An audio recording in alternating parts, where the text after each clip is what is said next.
अरे तुम लोग फिर आ गए हैं? फिर आ गए पढ़ने के लिए आज? चलो भाई, तो पढ़ ही लो, फिर आ जाना, आज पढ़ना है अपने को। फिर तो आज मैं सोच रहा हूँ नया टॉपिक स्टार्ट करते हैं। नया टॉपिक कौन सा स्टार्ट करें यार, वो मैं सोच रहा हूँ। नया टॉपिक बोलो, तुम बोलो कौन सा स्टार्ट करते हैं। तो मैंने सोचा था प्रोबेबिलिटी स्टार्ट कर देंगे। लाइक छोटा टॉपिक है और 4 नंबर का आता है बोर्ड्स में, 4 मार्क्स का।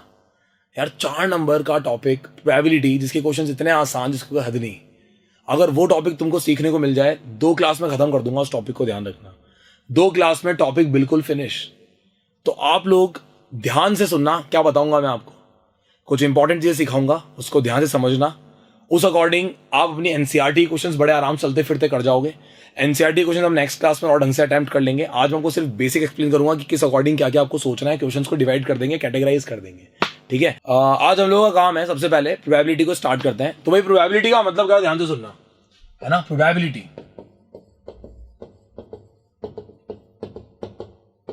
राइटिंग में बिल्कुल जाने की जरूरत नहीं है, तुमको समझ आ गया ना। प्रोबेबिलिटी एनसीईआरटी का चैप्टर नंबर कौन सा है? 15। एनसीईआरटी का चैप्टर 15 है प्रोबेबिलिटी। और इसको आपको बिल्कुल बेसिक से उठा करके 10th क्लास तक कितना लेवल है वो सारा का सारा सिखा देंगे, ध्यान से सुनना। तो प्रोबेबिलिटी के बारे में सुनो। प्रोबेबिलिटी जो है उसका मतलब होता है किसी भी चीज के होने के चांसेस। लाइक कोई भी चीज, जैसे मैंने आपसे बोला कि एक कॉइन है, उस कॉइन को मैंने उछाला, अपन दोनों खड़े हैं ना, मैच चल रहा है अपन दोनों के बीच में, अपन दोनों खड़े हैं और अपन मैच स्टार्ट करने से पहले टॉस कर रहे हैं। भाई टॉस कर लेते हैं किसको बैटिंग मिलेगी, है ना, होता है ना। टॉस जीतने के बाद अपना बहुत कम होता है कि अपन सामने वाले को बैटिंग दे देते हैं। टॉस जीतना तो भाई बैटिंग ही चाहिए। बैटिंग देने के बाद तेरे को बॉलिंग, तेरी बैटिंग देंगे नहीं देंगे वो का भरोसा नहीं, अपन तो बैटिंग लेके जाएंगे। तो अपन ने टॉइन को टॉस किया, अपन ने कॉइन को टॉस किया। अब ना आपको पता है ना, मेरे को पता है कि क्या आएगा, हेड्स आएगा या टेल्स आएगा। बेसिकली दोनों के आने के चांसेस बराबर है।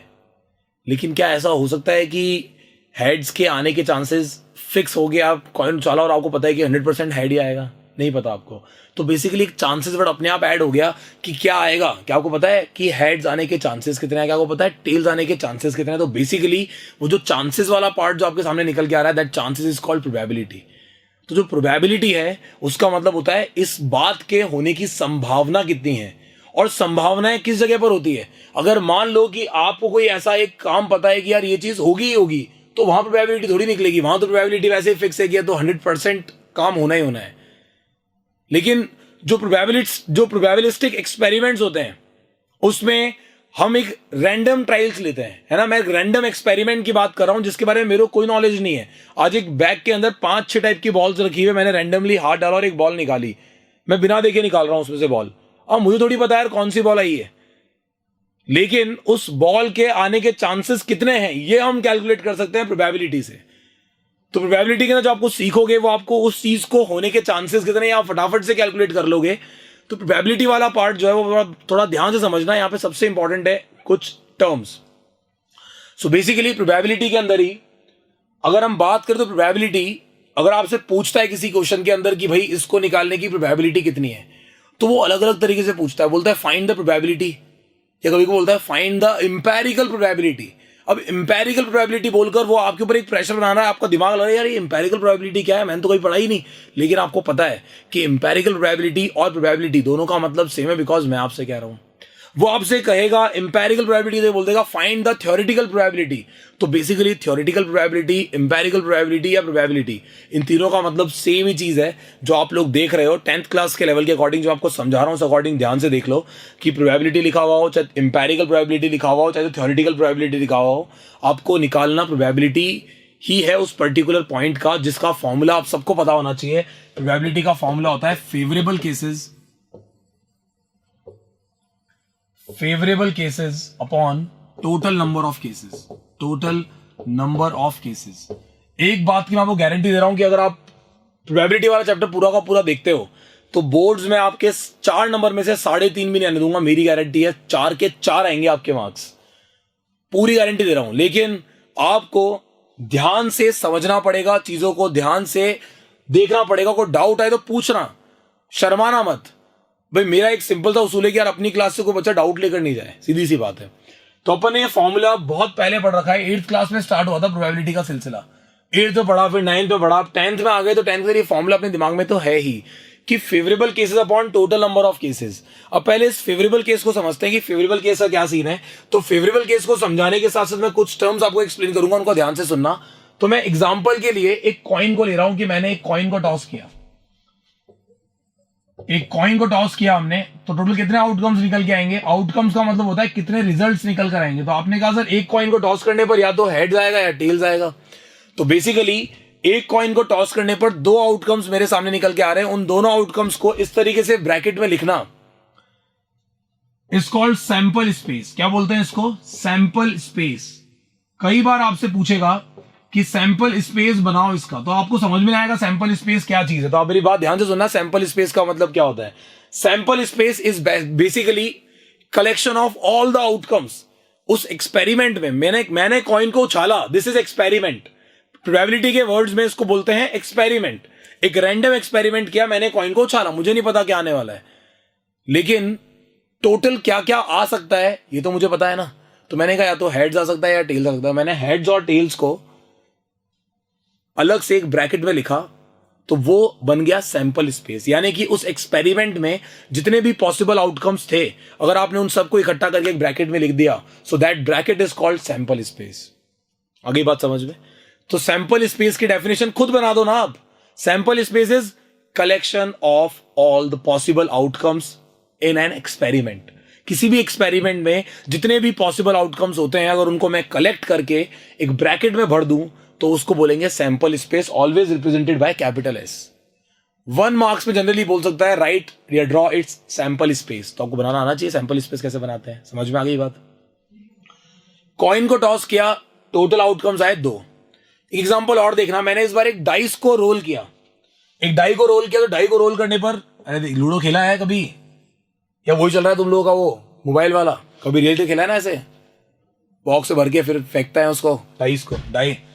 तो सैंपल स्पेस कितने क्या बनेगा उसका? आपने कहा सर 1 आ सकता है, 2 आ सकता है, 3 आ सकता है, 4 आ सकता है, 5 आ सकता है, 6 आ सकता है। टोटल 6 आउटकम हो सकते थे, या तो 1 आ जाएगा या 2 आ जाएगा। ऐसा थोड़ी है कि 1 भी आ गया फिर 2 भी आएगा। डाई जंप कर रही है, चलो चल गया ना, पहले 1 आ गया फिर उसका मूड चेंज हो गया, पलट गई, बोला अब तो 2 आएगा। समझ रहे हो ना? तो ऐसा नहीं होना चाहिए। तो आपके पास 1 आ सकता है, 2 आ सकता है, 3 आ सकता है, 4 आ सकता है, 5 आ सकता है, 6 आ सकता है। क्या 7 आ सकता है? डाइस में 7 होता ही नहीं है। 6 फेसेस होते हैं, 6 फेसेस पे लिखा होता है 1 2 3 4 5 6। तो बेसिकली आपके पास टोटल पॉसिबल आउटकम्स कितने हैं? 6 आउटकम्स है आपके पास, 1 2 3 4 5 6। अब जो मैं आपसे पूछ रहा हूं उस बात थोड़ा ध्यान से आंसर देना। मैंने आपसे पूछा कि इस सैंपल स्पेस आपने ड्रॉ किया, उसके अंदर ये 1 2 3 4 5 6 सब क्या है? आपने कहा sir all these are called outcomes. क्या बोलते हैं इन सब आउटकम्स? इसको क्या बोलते हैं? आउटकम्स बोलते हैं। जो रिजल्ट निकल के आया उसको क्या बोलेंगे? Outcomes. And each outcome is called event. Probability के लैंग्वेज में आउटकम्स को इवेंट्स भी कहा जाता है। 1 का आना अपने आप में एक इवेंट है। 1 आउटकम का आना अपने आप में क्या है? एक इवेंट है। बेसिकली इवेंट का पूरा नाम होता है एलिमेंट्री इवेंट। Elementary event. तो ध्यान रहे, हर आउटकम अपने आप में एक इवेंट को रिप्रेजेंट करता है। जितने भी पॉसिबल आउटकम्स आप बोलोगे, लाइक आपने कहा डाइस को रोल किया, इसकी क्या प्रोबेबिलिटी है कि इवन नंबर आए, तो इवन नंबर का आना अपने आप में एक इवेंट हो गया। ऑड नंबर का आना अपने आप में एक इवेंट हो गया। 6 का आना अपने आप में एक इवेंट हो गया। 4 का आना अपने आप में एक इवेंट हो गया। तो बेसिकली जितने भी पॉसिबल आउटकम्स हो सकते हैं वो सब अपने आप में क्या, एक इवेंट को रिप्रेजेंट करते हैं। तो बेसिकली आपने कुछ वर्ड सुने, एक्सपेरिमेंट का मतलब जो काम हम कर रहे हैं, कॉइन को उछालना इज एक्सपेरिमेंट। जो रिजल्ट निकल कर आए वो आउटकम्स अपने आप में इवेंट भी कहलाते हैं। 1 का आना अपने आप में क्या है? एक इवेंट है। 1 एक आउटकम है और उसको हम एक इवेंट भी कह सकते हैं। पूरा नाम क्या है? Elementary event. बिल्कुल घबराने की जरूरत नहीं है। Sample space collection of all the possible events या all the possible outcomes. Sample space is a collection of all the possible outcomes. तो एच और टेल, हेड और टेल दोनों को आपने कलेक्ट करके कॉमा की हेल्प से अलग अलग करके एक ब्रैकेट में लिखा, that is called sample space. Basically it is a set, और सेट आप 11th क्लास में पढ़ोगे। जो सेट चैप्टर है, तो set chapter basically collection of elements ही होता है, well defined collection of elements. लेकिन यहाँ पे डिफाइन तो है ही, कोई दिक्कत ही नहीं है। ये भी इसका सैंपल स्पेस हो गया। तो आपको समझ में आया सैंपल स्पेस, एलिमेंट्री इवेंट, ये सब क्या होता है।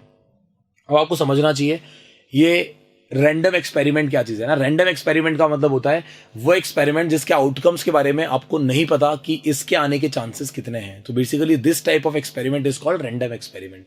अब बात करते हैं एक और इंपॉर्टेंट वर्ड की।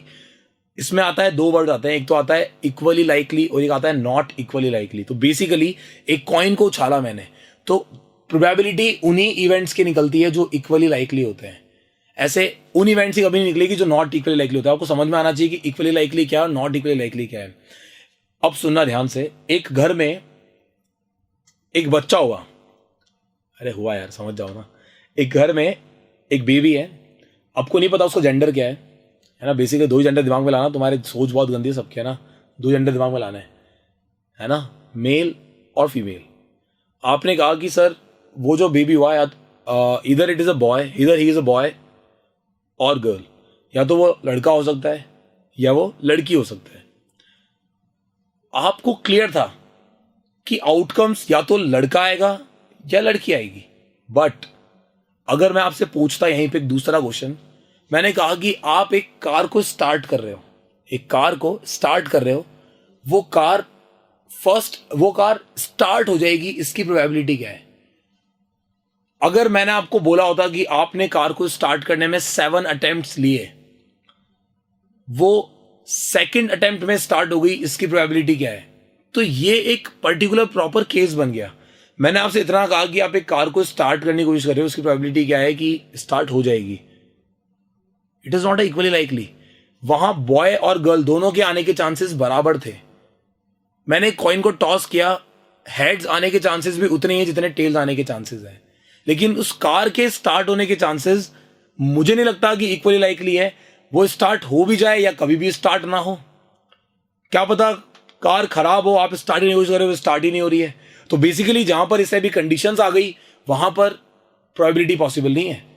मान लो मैंने आपसे पूछा कि जैसे मेरे को बास्केटबॉल खेलना बहुत पसंद है, तो मैं अगर बास्केटबॉल खेल रहा हूं और मैंने शूटिंग की, तो मेरा जो शूट है वो मेरी बास्केट होगी या नहीं होगी, लाइक मेरा शूट जाएगा या नहीं जाएगा, इसकी प्रोबेबिलिटी क्या है? डिपेंड करता है कि मैं कैसा प्लेयर हूं। मान लो मैं बहुत घटिया खेलता हूं, मैं तो सब्स्टिट्यूशन में बैठा रहता हूं हमेशा, किसी के लग जाती तो मेरे को उठा के पटक देते हैं, यार तू खेल ले। अब मान लो मैं शूटिंग करूंगा तो चांसेस मिस होने के ज्यादा होंगे, शूट होने के कम होंगे।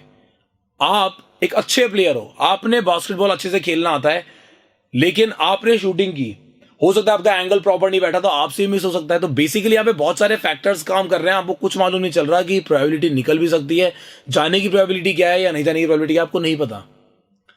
तो बेसिकली इस वाले पार्ट में जब आपके सामने इस टाइप के क्वेश्चंस आते हैं तो आप उसमें बोलते हो कि ये इन क्वेश्चंस में प्रोबेबिलिटी नहीं निकल सकती। Why? Because outcomes equally likely नहीं है।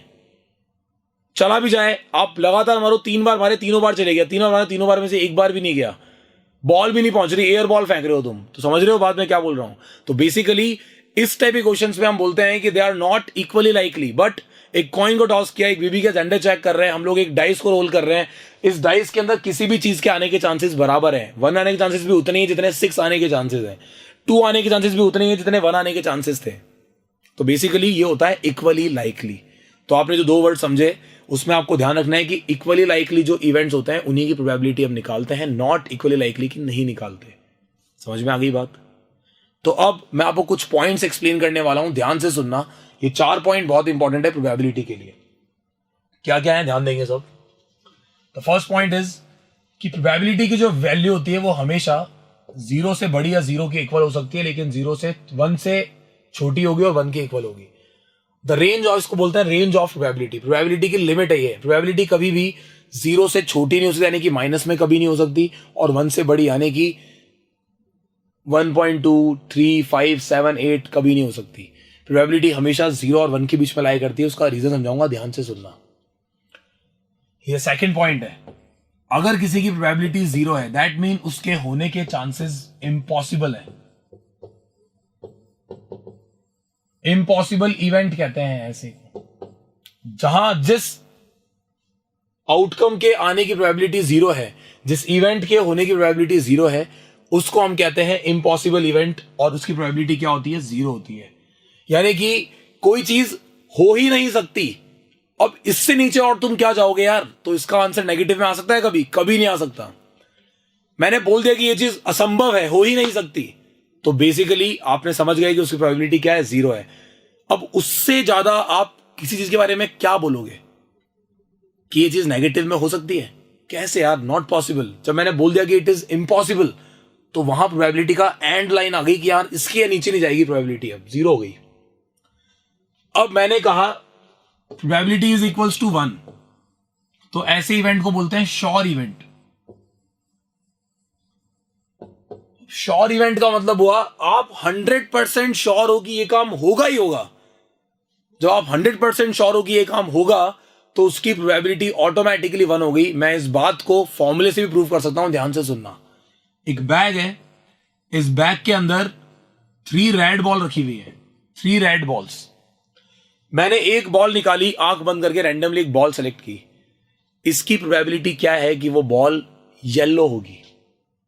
बैग में येलो बॉल एक भी नहीं थी। तो आपका फेवरेबल केस कितना हुआ? कितने केसेस है जो आपके फेवर में? आपने कहा सर 0, एक भी केस नहीं है मेरे फेवर में, मेरे को येलो बॉल चाहिए, इसमें येलो बॉल है ही नहीं। तो फॉर्मूला था favourable cases upon total cases. आपने कहा सर टोटल केसेस तो 3 है, टोटल 3 बॉल है, यानी टोटल 3 केसेस है, लेकिन फेवरेबल केसेस मेरे को चाहिए येलो बॉल, उसमें एक भी येलो बॉल नहीं है। इसका मतलब 0। आंसर ऑटोमेटिकली कितना आ गया? 0।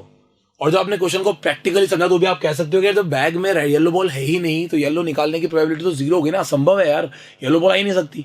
तो बेसिकली येलो बॉल का आना क्या हो गया? Impossible event. अब बात करते हैं कि अगर मान लो मैंने से पूछा होता probability of getting red ball क्या होगी। मैंने पूछा इस बॉक्स में, इस बैग में 3 रेड बॉल हैं, आपने आग बंद करके एक बॉल को निकाला, इसकी प्रोबेबिलिटी क्या है कि वो रेड बॉल होगी? तो आप 100% श्योर हो यार, जब उसमें सारी बॉलें ही लाल हैं, तो लाल बॉल ही तो निकलेगी यार, सीधी सी बात है। तो अगर आपने आंख बंद करके भी बॉल निकाली, तो भी वो 100% रेड ही निकलेगी, क्योंकि हम श्योर हैं कि उसमें जब लाल बॉल ही पड़ी है तो लाल ही निकलेगी। तो फेवरेबल केस कितने हो गए? 3। टोटल केस कितने? 3। कैंसिल करने पर कितना आएगा? 1। अब इससे ज्यादा और क्या होगा यार? जब टोटल केसेस ही 3 थे और फेवरेबल केस भी 3 हो गए, इसका मतलब हमारा आंसर 1 आ गया। प्रोबेबिलिटी की वैल्यू इससे ऊपर तो और क्या जाएगी? तो उसकी वैल्यू इनके बीच में रह सकती है, लेकिन इससे ऊपर नहीं जा सकती। ध्यान रखना। आ रही है बात समझ में मैं क्या बोल रहा हूं आपको? कोई दिक्कत तो नहीं है इस वाले पार्ट में? अब इस बात को और थोड़ा ढंग से समझना कि किसी भी इवेंट का होना अगर हमें परफेक्टली पता हो कि ऐसा हो ही रहा है, तो उसकी प्रोबेबिलिटी क्या होगी? 1, क्योंकि वो श्योर इवेंट है। किसी की प्रोबेबिलिटी 0 है, यानी कि हमें पता है कि ये हो ही नहीं सकता, तो ऐसे इवेंट की प्रोबेबिलिटी हमेशा क्या होगी? 0 होगी। ध्यान रखना। कोई दिक्कत तो नहीं है यहां तक? आगे बढ़ते हैं, ध्यान से सुनना। ये 2 पॉइंट लिखवाए मैंने आपको, अब थर्ड पॉइंट के बारे में सुनना। थर्ड पॉइंट ये कहता है कि मान लो कोई इवेंट है E, एक कॉइन को टॉस किया, probability of getting head. Probability of getting head कितना आएगा? 1/2, क्योंकि सैंपल स्पेस में साफ दिख रहा था कि 2 आउटकम निकल के आए थे, H और T। अब टोटल केसेस तो 2 हो गए, मेरे को H चाहिए, मेरा फेवरेबल केस सिर्फ एक ही तो है, H, उसमें एक ही बार आ रहा है, तो आपने कहा सर 1/2। मैंने पूछा प्रोबेबिलिटी ऑफ नॉट हेड, तो आप बोलोगे सर अगर हेड नहीं आएगा तो टेल आएगा, सिक्का खड़ा तो नहीं जाएगा ना, खड़ा होकर डांस कर रहा है, ऐसा नहीं हो सकता ना। तो बेसिकली आपने अगर बोला कि नॉट हेड, तो अगर हेड नहीं आएगा तो टेल आएगा, और टेल भी उसमें एक ही बार दिख रहा है, तो हमारा आंसर हो गया 1/2। तो बेसिकली आपने क्या चीज ऑब्जर्व की कि किसी भी इवेंट का होना, मान लो E कोई इवेंट है, लाइक H का आना अपने आप में एक इवेंट है, तो probability of E plus probability of not E, इन दोनों का सम हमेशा कितना आता है? 1 आता है। ध्यान रखना। Probability of E plus probability of not E is always equals to कितना आएगा? 1 आएगा। इसको बिल्कुल भी आपको भूलना नहीं है। Probability of E plus probability of not E is always equals to कितना होता है? 1। एग्जाम्पल भी यही दे रहा हूं, सुनना ध्यान से। मैंने आपसे इस पे क्वेश्चन कैसा था सुनना सभी। एक क्वेश्चन आया कि 2 दोस्त है ना, तुम और मैं, अपन दोनों का बर्थडे सेम डे पर आता है। Probability that we have same birthday, we have same, लिखते हो ना HBD, हैप्पी बर्थडे, है ना, तो ये same birthday. Probability of same birthday is 0.08। Same birthday आने की प्रोबेबिलिटी 0.08 है। तो आप मुझे ये बताओ कि प्रोबेबिलिटी ऑफ डिफरेंट बर्थडे क्या होगी हमारी? हमारा बर्थडे डिफरेंट डे पर आएगा, इसकी प्रोबेबिलिटी क्या होगी? आपने कहा सर अगर मैं बोल रहा हूं कि सेम बर्थडे इवेंट E है, तो डिफरेंट बर्थडे उसका नेगेटिव हो गया ना एक तरीके से, नॉट E हो गया। डिफरेंट बर्थडे का मतलब है कि सेम बर्थडे नहीं आ रहे हैं, तो बेसिकली डिफरेंट बर्थडे का मतलब होता है नॉट सेम बर्थडे। तो एक तरीके से ये उसका नेगेटिव है। मैंने कहा था कि किसी भी इवेंट का होना और नहीं होना दोनों का सम कितना आता है, 1 आता है। तो बेसिकली इसका आंसर निकालने का एक ही तरीका है, probability of same birthday plus probability of different birthday.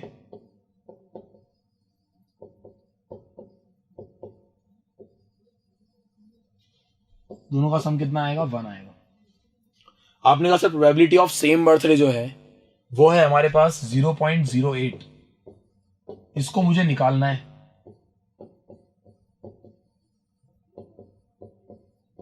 तो यहां पर हमारा आंसर क्या निकल के आएगा, आपने कहा सर आंसर निकल के आएगा probability of different birthday is equals to निकल के आएगा 1 माइनस 0.08। तो आपका आंसर निकल के आ गया 0.92। ये आपका आंसर हो गया। आप देख सकते हो कि दोनों का जो आंसर आ रहा है वो 1 से छोटा है और 0 से बड़ा है। अगर आपको कोई भी दिक्कत आई इस वाले पार्ट को समझना, आप मेरे को बोल सकते हो। मैंने आपको पूरा का पूरा पॉइंट एक्सप्लेन किया विद एग्जांपल। अगर फिर भी कोई डाउट रह गया हो तो आप बड़े आराम से पूछो, कोई दिक्कत नहीं है, बताएंगे, कमेंट बॉक्स में लिखो, बता देंगे। ठीक है, आगे चलते हैं। एक लास्ट पॉइंट और लिखेंगे आप लोग इसके अंदर। The fourth point is probability of event 1 plus probability of event 2। मान लो आपने कोई एक्सपेरिमेंट किया तो उसके जितने भी पॉसिबल इवेंट्स हैं, अगर आप उन सबको ऐड करते हो तो उन सारे के सारे इवेंट्स का सम आता है बेटा 1। एग्जांपल देता हूं, एग्जांपल सुनना ध्यान से। मैंने एक एक्सपेरिमेंट किया और उस एक्सपेरिमेंट के अंदर हम लोग क्या कर रहे हैं, उस एक्सपेरिमेंट के अंदर हम लोग एक डाइस को रोल कर रहे हैं। तो आपने कहा था सैंपल स्पेस बनेगा हमारे पास 1 2 3 4 5 6, टोटल 6 आउटकम्स पॉसिबल थे। मैंने आपसे पूछा कि अगर मैं पूछ रहा हूं कि प्रोबेबिलिटी ऑफ गेटिंग 1 कितना होगा, तो आपका आंसर क्या आएगा। आपने कहा sir probability of getting 1 equal to हो गया हमारे पास 1/6। सिमिलरली प्रोबेबिलिटी ऑफ गेटिंग 2 कितना हो जाएगा, आपने कहा सर 1/6। कैसे, क्योंकि टोटल 6 आउटकम है, अपॉन में टोटल आता है। प्रोबेबिलिटी ऑफ गेटिंग 1 इसमें कितनी बार आ रहा है, आपने कहा सर एक ही बार आया, तो आंसर हो गया 1/6। प्रोबेबिलिटी ऑफ गेटिंग 2 उसमें कितनी बार आ रहा है, आपने कहा सर एक ही बार, तो आंसर कितना हो गया 1/6। प्रोबेबिलिटी ऑफ गेटिंग 3 वो कितना हो गया, आपने कहा sir that will be equal to 1/6। Probability of getting 4 that will be equal to 1/6. Probability of getting 5, probability of getting 6, 1/6। अगर मैं इन सारे के सारे इवेंट्स को ऐड करता हूं 1/6 plus 1/6 plus 1/6 plus 1/6 plus 1/6 plus 1/6 plus 1/6, तो मेरे पास आंसर क्या निकल के आएगा 6/6। आप देख सकते हो कि जितने भी पॉसिबल इवेंट्स थे, जितने भी पॉसिबल आउटकम्स थे, अगर मैं हर एक की इंडिविजुअल प्रोबेबिलिटी निकालूंगा तो उन सबका सम कितना निकल के आएगा, 1 निकल के आएगा। तो बेसिकली एमसीक्यू में डायरेक्ट ही क्वेश्चन बनता है कि an experiment the sum of the probability of all the possible outcomes is always equal to 1। ध्यान रखना, गलती मत कर देना। आई बात समझ में। 4 पॉइंट आपको दिमाग में रहने चाहिए।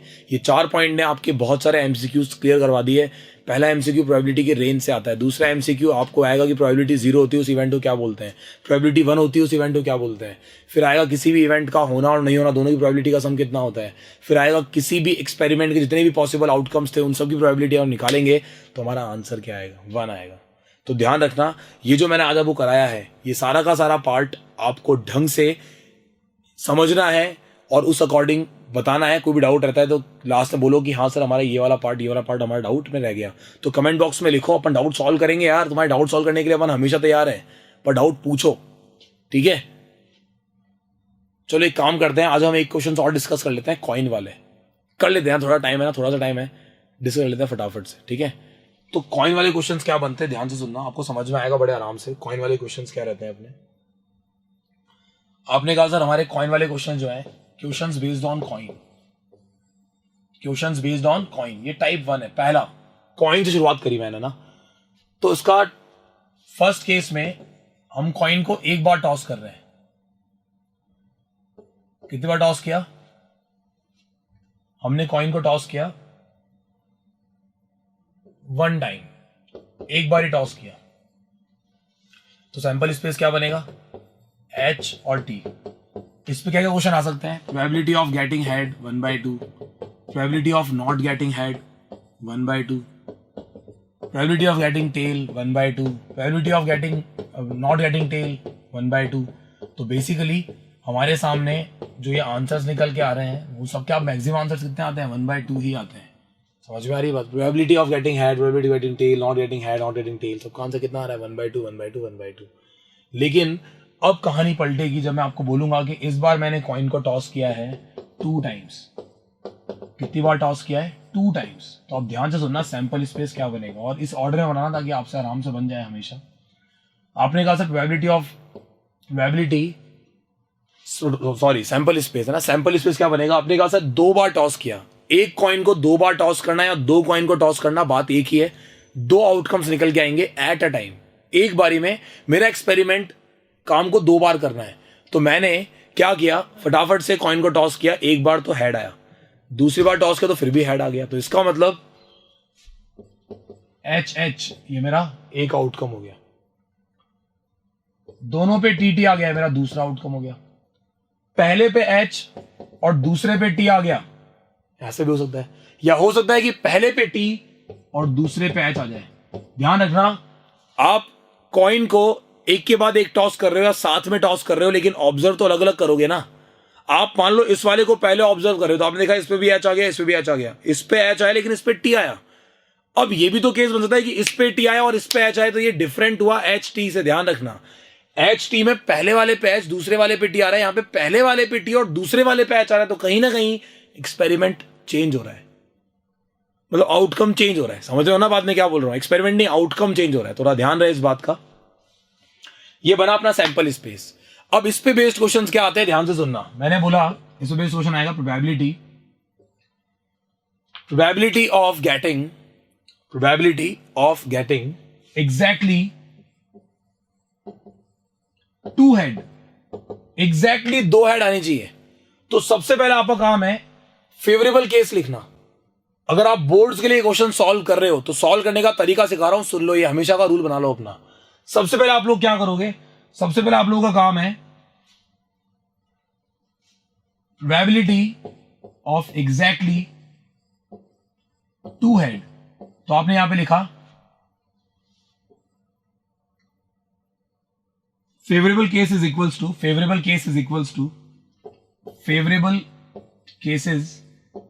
टू ब्रैकेट में लिख दो, सिर्फ एक ही केस आ रहा है HH, क्योंकि यहीं पे 2 हेड है और कहीं पे भी नहीं है। तो फेवरेबल केस 1 हो गया और टोटल केस कितने थे? 4, तो आंसर आ गया 1/4। मैंने कहा प्रोबेबिलिटी ऑफ एग्जैक्टली 1 हेड, तो आपने कहा सर इसके फेवरेबल केसेस क्या क्या है? आपने कहा सर इसके फेवरेबल केसेस हैं एक तो H, T, और क्या हो गया,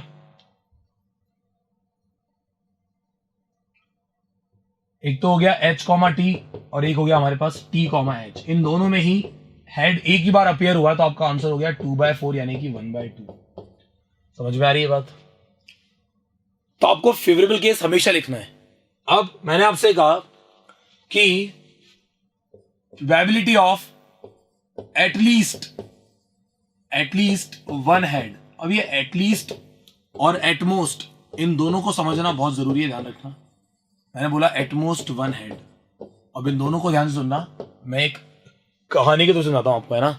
मान लो एक प्लेट है और उस प्लेट में 5 गुलाब जामुन रखे हुए हैं ना। 5, किसी को सबको पसंद है, गुलाब जामुन इसलिए लिया अपने कि मैक्सिमम लोगों को पसंद होते हैं, इसलिए अपने गुलाब जामुन ले लिया। बाकी तुमको जो पसंद है ना वो मिठाई सोच लो उसमें, है ना। तो अपने पास एक प्लेट में टोटल कितने गुलाब जामुन रखे हुए हैं? 5 गुलाब जामुन रखे हुए हैं। मैंने आप लोगों से कहा कि देखो भाई, ये 5 गुलाब जामुन जो हैं, आपकी तरफ प्लेट बढ़ाई और आपसे कहा आप इसमें से एटलीस्ट 2 ले सकते हो। हमको बोला कि आपको एटलीस्ट 2 तो लेने ही है, ऐसे बोलते हैं ना, ऐसे मैंने थोड़ा फ्री में गलत कर दिया सेंटेंस। एटलीस्ट 2 तो लेने ही है आपको। आपने 2 उठाए, यू फॉलो माई ऑर्डर्स, या आप मेरी बात को फॉलो कर रहे हो। ऑर्डर नहीं है, तुमको मेरी रिक्वेस्ट को फॉलो कर रहे हो। आपने 2 गुलाब जामुन उठा लिए, आपने 3 उठा लिए तो भी आप मेरी बात को फॉलो कर रहे हो।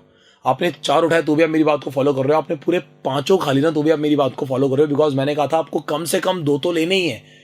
मैंने ये नहीं कहा मैक्सिमम कितने आप लेने हैं, मैंने कहा था कम से कम 2 तो लोगे आप, जैसे आप कितने भी लो। तो आपने 2 ले लिए, 2, 3 ले लिए, 4 ले लिए, 5 ले लिए, चलेगा। तो एटलीस्ट का मतलब आप क्या समझे? एटलीस्ट का मतलब हुआ कि अगर आपको 2 गुलाब जामुन लेने के लिए कहा गया था तो आपने 2 से ज्यादा भी अगर लिए तो भी चलेगा। तो 2 से ज्यादा वाले केस भी अपन गिन रहे हैं। लेकिन अगर मैंने कहा था आप एटमोस्ट 2 गुलाब जामुन ले सकते हो, तो आप लोग क्या करोगे? 2 उठाओगे, 1 लोगे तो भी चलेगा, नहीं लोगे तो भी चलेगा, 2 लोगे तो भी चलेगा। लेकिन अगर आपने 3 लिया ना तो हाथ पकड़ के दोबारा रखवा लेंगे प्लेट में, ध्यान रखना। समझ में आ रही है बात? तो एटमोस्ट का मतलब क्या हुआ, वो नंबर और उस नंबर से कम वाले केसेस। अगर मैंने 2 गुलाब जामुन लेने के लिए कहा, एटमोस्ट 2 लेने हैं, तो आप एटमोस्ट 2 से कम वाले केसेस भी गिनोगे। समझ में आ गई बात? तो मैंने कहा एटलीस्ट 1 हेड, तो इसके लिए फेवरेबल केस क्या हो गए? आपने कहा सर इसके लिए फेवरेबल केस हो गए हमारे लिए, इस वाले पार्ट के लिए फेवरेबल केस बनेंगे वो सारे केसेस जिनमें एक बार हेड आया था, पहले उनको गिनते हैं। आपने कहा सर TH और HT, और जिनमें एक से ज्यादा बार हेड आया उनको भी गिनेंगे, यानी कि हम गिनेंगे H को भी गिनेंगे। इसमें 2 बार हेड आया। मैंने कहा था एटलीस्ट का मतलब होता है वो नंबर जो दिया गया, वो नंबर एक बार हेड और एक बार से ज्यादा बार भी अगर हेड आया तो उसको भी गिनेंगे। तो टोटल 3 फेवरेबल केस हो गए, आंसर आएगा 3/4। यहां देखते हैं इसके फेवरेबल केस क्या बनेंगे, ध्यान से सुनना। यहां लिखा हुआ है एटमोस्ट 1 हेड, तो आपने कहा सर 1 हेड वाले तो सारे गिन लो, उसके बाद जिनमें एक भी हेड नहीं आया वो भी गिन लो। ऐसे कितने केसेस जिनमें एक में भी हेड नहीं आया? तो आपने कहा सर ऐसा एक ही केस है TT, तो आंसर आएगा इसका भी 3/4। आपको मेरी बात समझ में आई होगी अच्छी तरीके से? कोई दिक्कत तो नहीं है एटलीस्ट और एटमोस्ट में? और ढंग समझ में आएगा, ध्यान से देखना। अपन एक नया एक्सपेरिमेंट करते हैं। इस बार कॉइन को टॉस किया 3 टाइम्स, ये लास्ट केस है, 3 टाइम्स टॉस किया, केस 3। कितनी बार टॉस किया? 3 टाइम्स। तो अभी आपके सामने सैंपल स्पेस क्या बनेगा? अब जिस तरीके से मैं बना रहा हूं ना, बिल्कुल वैसे सोचना। मान लो तीनों पे एच आ गया, अब 3 बार एच ले लिया, अब कम कर दो, इस बार 2 एच कर दो। 2 एच होगा तो ऑब्वियस बात थर्ड वाले पे टी आ जाएगा। लेकिन इसका अरेंजमेंट अलग अलग तरीके से होता है ना, एच टी एच भी हो सकता है पहले एच फिर टेल फिर एच आ जाए, या पहले टेल बाद में दोनों पे एच आए, बिल्कुल हो सकता है, कोई दिक्कत नहीं है।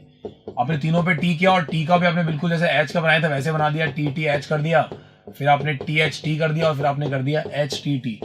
एक भी केस नहीं छूटा आपका, सारे के सारे केस निकल के आ गए। टोटल 8 केस बनते थे, 8 के 8 केस निकल के आ गए।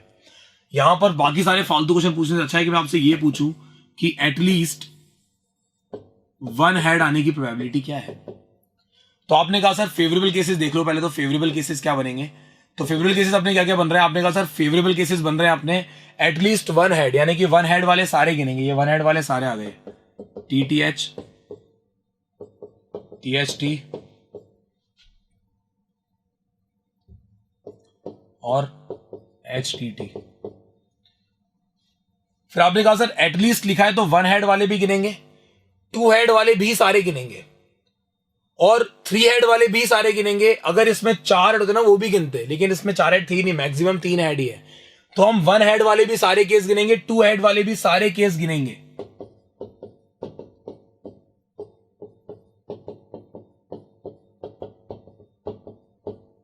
और लास्ट में हम लोग सब 3 हेड वाला केस भी गिनेंगे। तो टोटल कितने केस हो गए? 7। तो 7/8 इसका आंसर है। अगर मैंने पूछा होता आपसे प्रोबेबिलिटी ऑफ एटमोस्ट 1 टेल, तो एटमोस्ट 1 टेल में फेवरेबल केसेस क्या क्या निकल के आएंगे? आपने कहा सर एटमोस्ट 1 टेल में फेवरेबल केसेस निकल के आएंगे, जितने भी 1 टेल है वो सारे गिन लो। ये 1 टेल वाले केसेस है, सारे गिन लिया आपने, HHT, HTH और THH। लेकिन मैंने कहा था कि एटमोस्ट का मतलब होता है वो नंबर और उस नंबर से कम वाले केसेस, तो आपने उससे कम वाले भी गिने। आपने वो भी गिना जिसमें एक भी टेल नहीं आया था, तो आपने इसको भी गिना। इसमें एक भी टेल नहीं आया तो आपने इसको भी गिना, HHH। टोटल 4 केसेस आएंगे, 4/8, यानी कि आंसर हो गया 1/2। अगर आपको इस वाले पार्ट में कोई भी दिक्कत आई तो आप मेरे से पूछ सकते हो, ये एटलीस्ट है ये एटमोस्ट है। अब आप लोग मेरे को यहीं पॉज कर दो पहले और फटाफट से जो क्वेश्चन मैं बता रहा हूं उसको सॉल्व करो और फिर देखना कि उसका सॉल्यूशन मैंने कैसे किया। ठीक है, पहले क्वेश्चन सुनो फिर मेरे को पॉज कर देना। लाइक मैंने आपसे पूछा प्रोबेबिलिटी ऑफ एटलीस्ट पूछा मैंने आपसे ना, एटलीस्ट की स्पेलिंग क्या लिख दी मैंने यार, प्रोबेबिलिटी ऑफ एटलीस्ट 2 हेड। फटाफट पॉज कर दो, अपने अपने केसेस बनाओ दिमाग में फटाफट से। आपने फटाफट केसेस बनाए, मेरे को पॉज कर दो यहीं पे, फटाफट केसेस बनाओ। और अब मैं स्टार्ट कर रहा हूं, चेक करना कि मैंने क्या किया है। फेवरेबल केसेस मैंने क्या लिखे? मैंने लिखे फेवरेबल केसेस के अंदर 2 हेड वाले सारे केस, HHT, THH और HTH। 2 हेड वाले सारे केस आएंगे, एटलीस्ट 2 बोला यानी कि 2 हेड वाले सारे केस, और 2 से ज्यादा यानी कि 3 हेड वाले भी सारे केस गिने जाएंगे। एक ही तो केस है, आंसर आएगा 4/8। आंसर कितना निकल के आ गया? 1/2। तो आप आई होप आप सबने भी यही किया होगा सॉल्यूशन। तो आपका ये आंसर निकल के आएगा। ये अपन ने कॉइन वाले केसेस किए। अब कुछ क्वेश्चंस लास्ट में आपसे पूछ रहा हूँ, तो आप लोग सब अपना आंसर दोगे मेरे को। अगर मान लो मैं इस कॉइन को 4 बार टॉस करता तो टोटल कितने आउटकम्स निकल के आते? अगर मैंने इस कॉइन को 4 बार नहीं 10 बार टॉस किया होता तो कितने आउटकम्स निकल के आते? आप इन दोनों का आंसर मुझे चैट बॉक्स में लिख कर दोगे। समझ में आ रही है बात? इससे मालूम चलेगा कि इसमें पैटर्न क्या चल रहा है, और एक जो फॉर्मूला मैं आपको नेक्स्ट वीडियो में समझाऊंगा वो आप शायद खुद सोच पाओ। आपका दिमाग पहले उस पर काम करना चाहिए, ध्यान रखना। समझ रहे हो बात? चलो that's for today, thank you so much, have a good day. और पढ़ना है यार प्रोबेबिलिटी, और शेयर कराओ। अबे यही होता है बटन सब्सक्राइब का, उसको दबा दिया करो यार, और शेयर करो इसको, बच्चों को सबको बोलो यार कि एक है बंदा पढ़ाता है हल्का फुल्का। चलो बाय।